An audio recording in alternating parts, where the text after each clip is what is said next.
Happy Sunday morning, boys and girls. It's your old pal, Andy France, the grand poobah of Judson Sunday School. Welcome back to another episode of Virtual Judson Sunday School, and welcome to Memorial Day weekend. Tomorrow being the last Monday in the month of May is a federal holiday known as Memorial Day. What exactly is Memorial Day?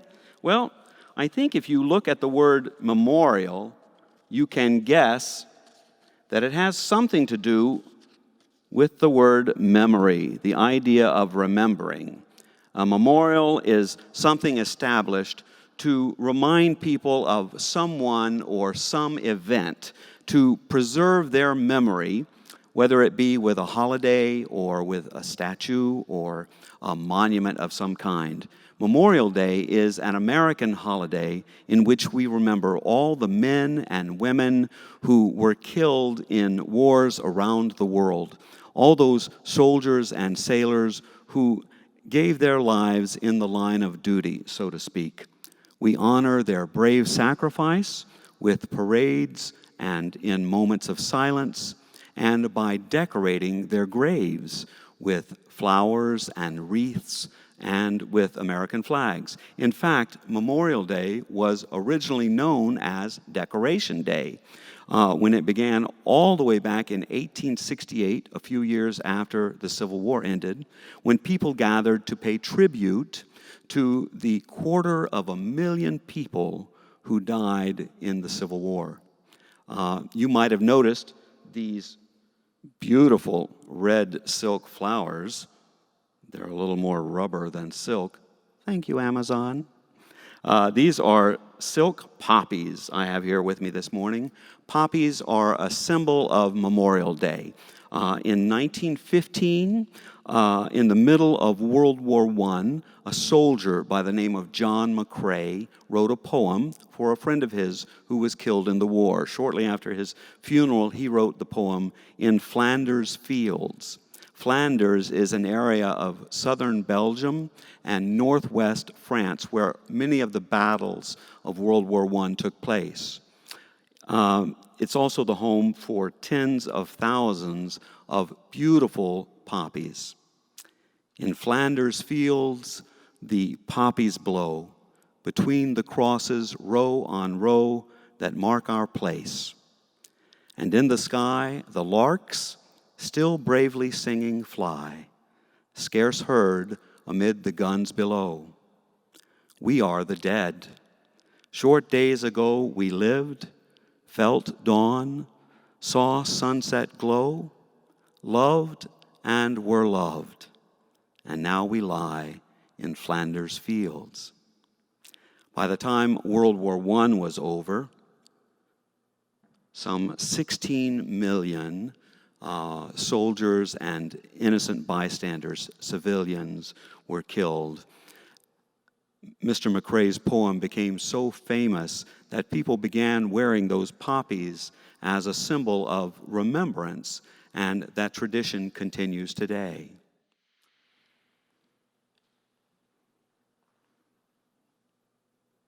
This being Memorial Day, if there's one thing we have in abundance here in New York City, it's memorials. In every borough, in almost every park, there are statues and monuments dedicated to those whose memory we choose to preserve.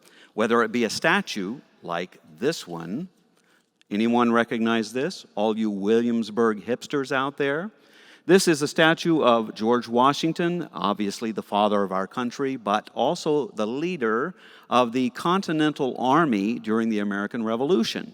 This statue, rather conveniently, sits in Continental Army Plaza near the Williamsburg Bridge. Maybe some of you have seen it before. Here's one I'm sure you Brooklyn kids have seen many times. What is this thing? Do you know it?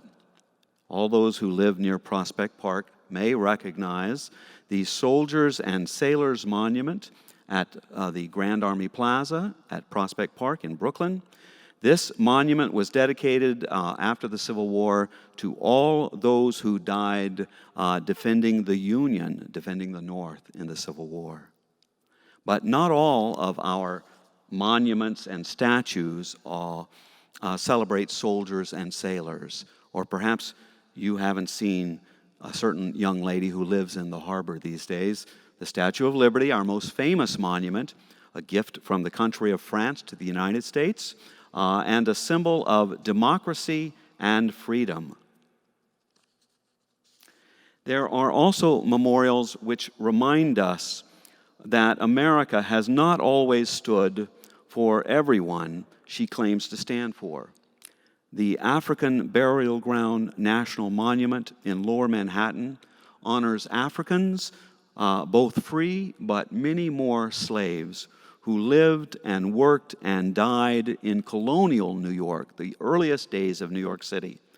The inscription on this statue, which is on this huge monument right here, let me just turn the page if I can.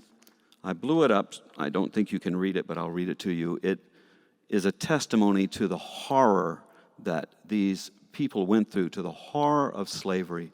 And it reads, "For all those who were lost, for all those who were stolen, for all those who were left behind, for all those who were not forgotten."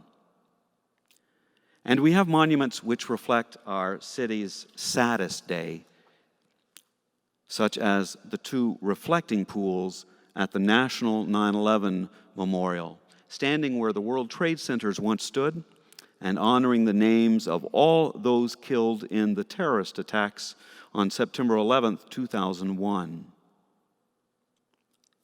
Some of our memorials are dedicated to cultural icons, actors and athletes and writers and musicians, such as Strawberry Fields in Central Park on the Upper West Side, which was named after a very famous song by the Beatles, "Strawberry Fields Forever," and it's dedicated to the late, great Beatle John Lennon. At the heart of Strawberry Fields is this mosaic with one word.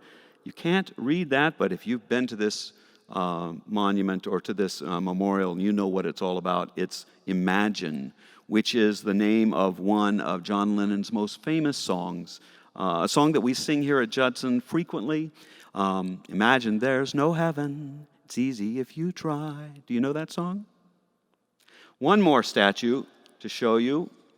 There is a statue of a dog in Central Park that many of you may have seen. Perhaps you have climbed on this statue of Balto, which is near the Children's Zoo. It seems that all the way back in 1925 in a town called Nome, Alaska, there was an outbreak of diphtheria, a deadly disease, and there wasn't enough medicine to go around. Mushers or sled drivers and their teams of dogs, like Balto, battled a blizzard and traveled 674 miles to deliver the much-needed medicine. Well, this story so captivated the country that a statue of Balto was created and dedicated later that same year in December of 1925. Just think about it. For almost 100 years, kids like yourselves have been climbing on Balto. We could probably use a few more Baltos hanging around New York City ourselves these days. When it comes to Memorial Day, we at Judson Sunday School like to focus less on war and more on ways we can avoid war. Peace, man. That was something everybody said when I was a kid growing up in the 1960s and early 70s when America was in a war at Vietnam. Peace was all the rage back then. Whether it was can you see this little emblem I'm holding up right here? This peace sign. People wore these. This is just a little $6 one I picked up this week. But it was all the rage to wear jewelry with peace symbols on them. I just happen to have, I feel like Gallagher the Prop comic this week. Let me see if I can hold this up where you can see it. Just happen to have a peace flag with the symbol in the middle. It's tie-dyed like everyone was back in the 60s and 70s.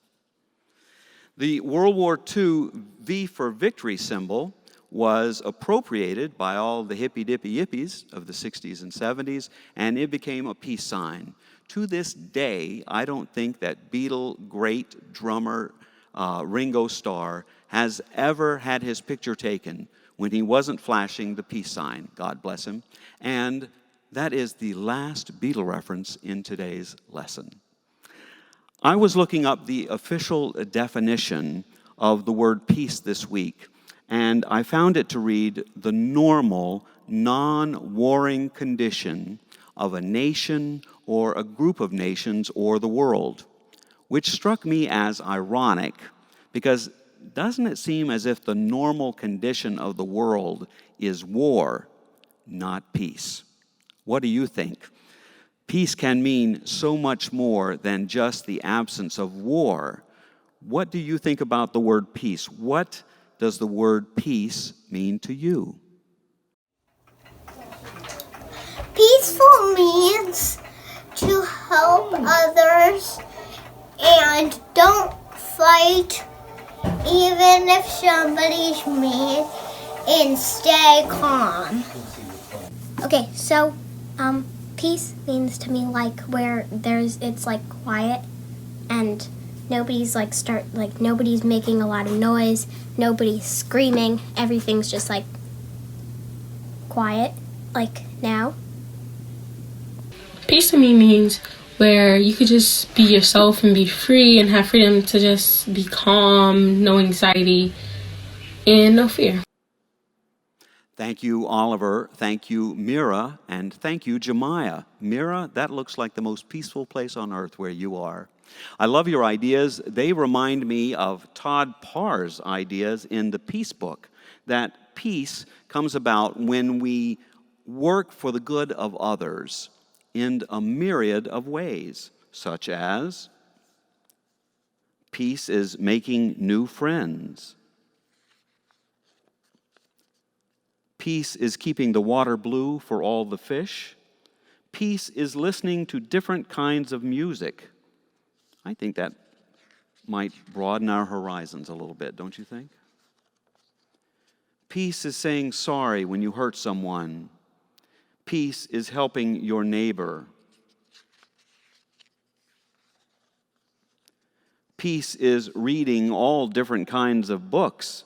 Again, broadening our minds and our perspectives. Peace is thinking about someone you love. Peace is giving shoes to someone who needs them. Well, this guy's going to need a lot of shoes, that's for sure.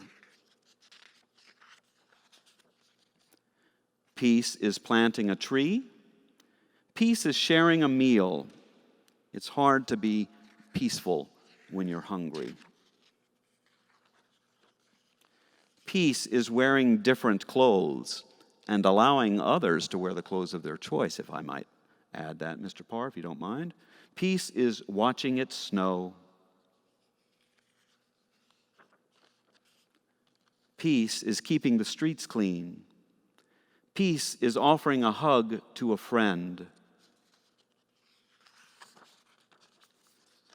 Peace is everyone having a home.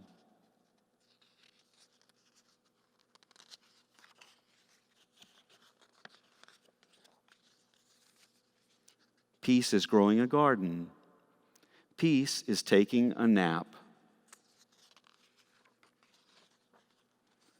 Peace is learning another language. Konnichiwa, Guten Tag, Hola, meow, and of course the fish gurgle. Peace is having enough pizza in the world for everyone. Oh, that's my idea of peace, a big piece of pizza. Peace is keeping someone warm. Peace is new babies being born.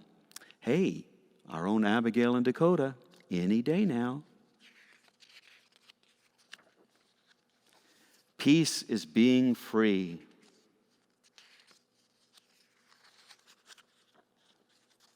Peace is traveling to different places. Peace is wishing on a star. Peace is being who you are. And again, allowing others to be who they are. Peace is being different, feeling good about yourself and helping others. The world is a better place because of you. Love, Todd. Thank you, Todd. Let me wrap this up by saying that there have always been wars, and there probably always will be. And it may be hard for us to imagine how one person alone can change the world.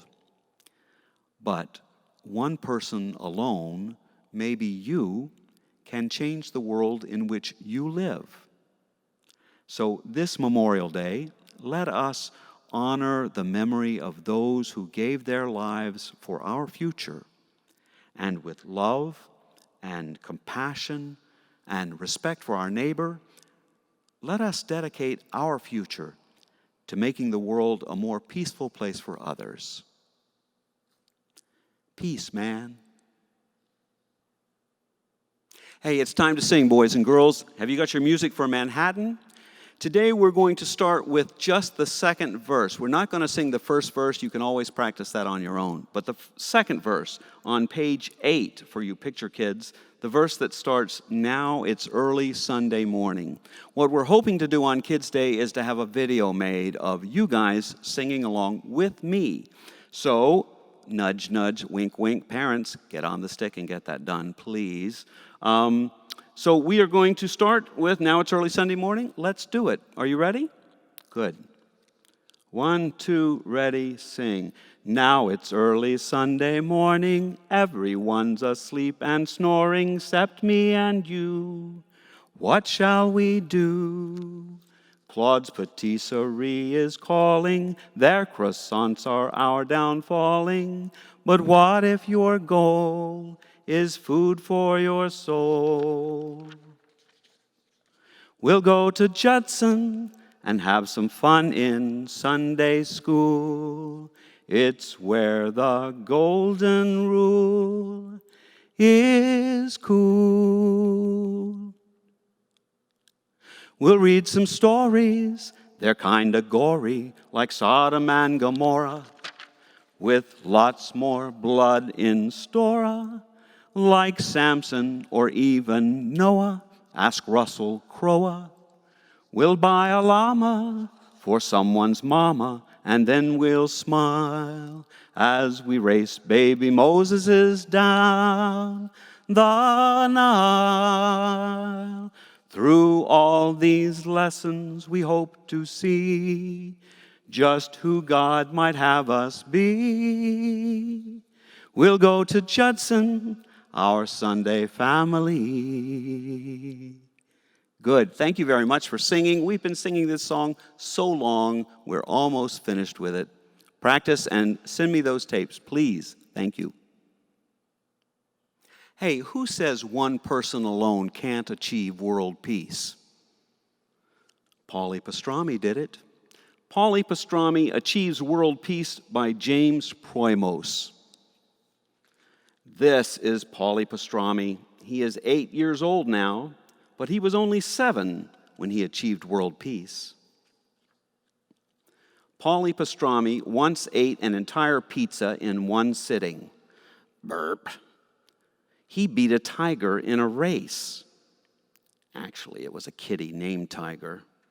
And he was even kissed by a girl, by his Aunt Margie. But achieving world peace was his greatest accomplishment to date. How did he do it? Paulie Pastrami was nothing special, certainly no more special than you are. The kid had not yet even mastered whistling.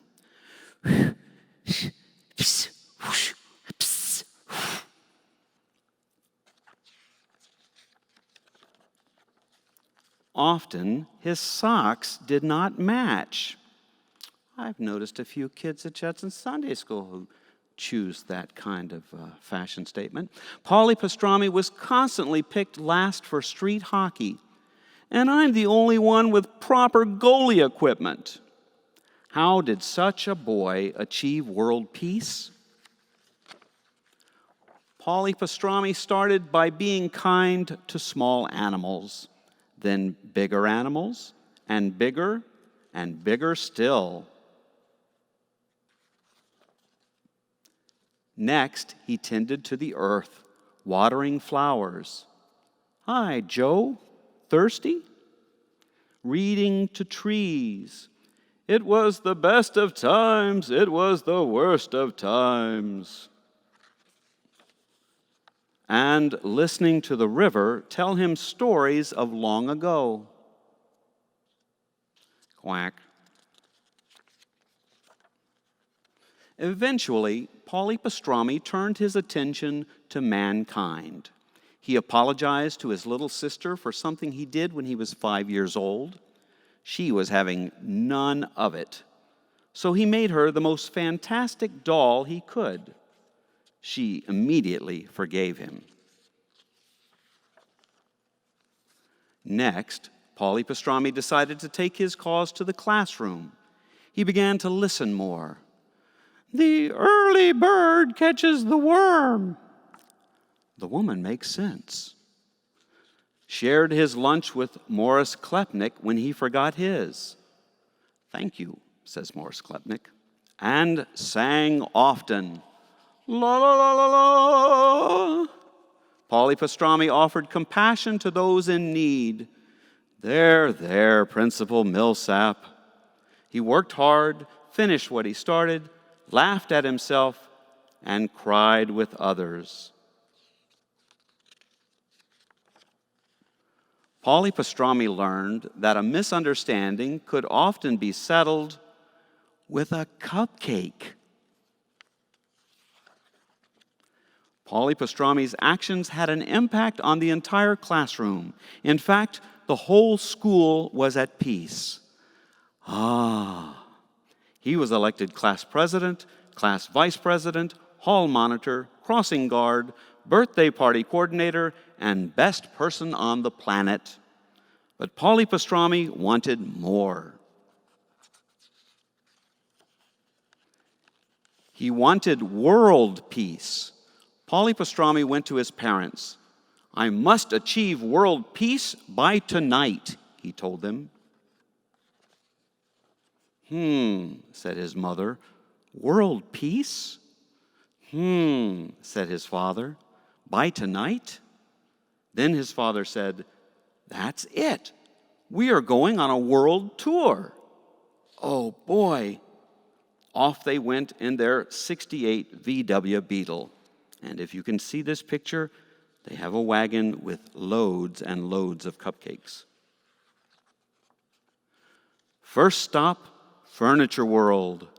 After that, it was on to Tire World. Then Sports World. Next stop, Toy World. Then World of Magic. Paulie Pastrami brought cupcakes and peace to them all.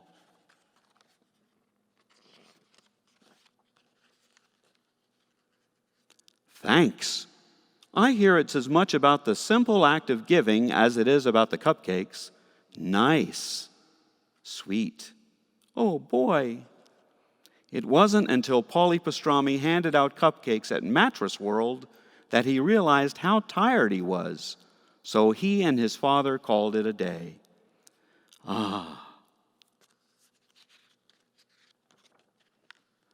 When they got home, Paulie Pastrami's father made a big announcement. Now entering your home, Paulie Pastrami, the boy who just achieved world peace. Paulie Pastrami's mother applauded wildly. Well done. That night, Paulie Pastrami's parents thanked the heavens that they were blessed with such an incredible boy. Clink, go their glasses of milk. And in his room, Paulie slept peacefully. Paulie Pastrami achieves world peace.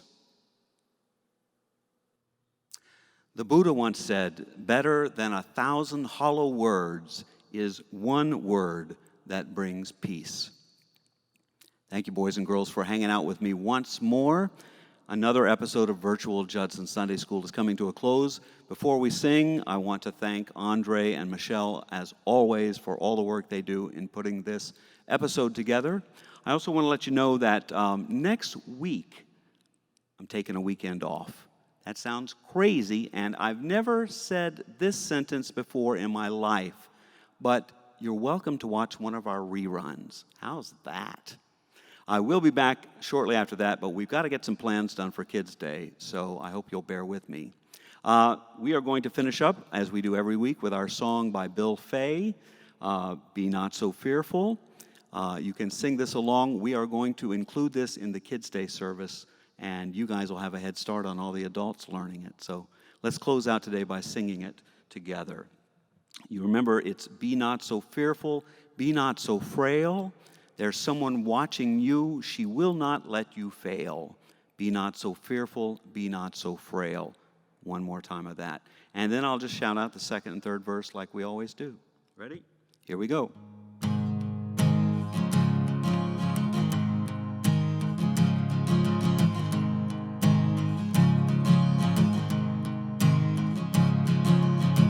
Be not so fearful, be not so frail.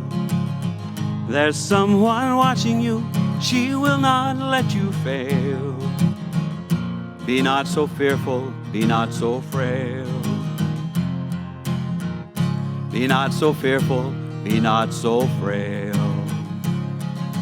Our second verse is be not so nervous in these perilous times. Someone may look to you in search of the divine. Let's sing. Be not so nervous in these perilous times. Someone may look to you in search of the divine. Be not so nervous in these times. Be not so nervous in these times. Our third verse is be of good courage, you will prevail. The wind is quiet now, but soon will fill your sails. You ready? Here we go. Be of good courage, you will prevail. The wind is quiet now, but soon will fill your sails. Be of good courage, you will prevail. Be of good courage, you will prevail. Now we'll sing our first verse again. Be not so fearful, be not so frail. 1, 2, ready, sing. Be not so fearful, be not so frail. There's someone watching you, she will not let you fail. Be not so fearful, be not so frail. Be not so fearful, be not so frail. One more time. Be not so fearful, be not so frail.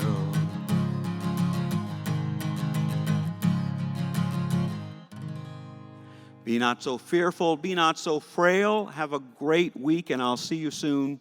Thanks for tuning in. Bye.